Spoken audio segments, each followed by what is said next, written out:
पोता अपनी दादी के पास आया और उससे कहा, दादी जान आप टीवी में किस सीरियल में काम करती हैं? दादी ने हैरान होकर कहा, बेटा किसी में भी नहीं, लेकिन तू ऐसा क्यों पूछ रहा है? वो बोला, वो अम्मी कह रही थी कि आ गई है बुढ़िया, अब देखना रोज कोई ना कोई नया ड्रामा करेगी। लड़की ने अपने बॉयफ्रेंड से कहा, जानू तुम कहीं एक बार मेरी मम्मा से मिलकर तो देखो।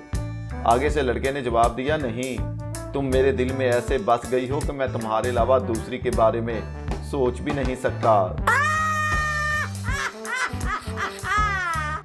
एक औरत ने अपने खामन से कहा कि आजकल हर एक बंदा चोर बनता जा रहा है और आजकल चोरियां बहुत बढ़ गई हैं, इसलिए हमें अपनी चीज़ों का ध्यान रखना होगा क्योंकि हमारी भी चोरी हो गई है।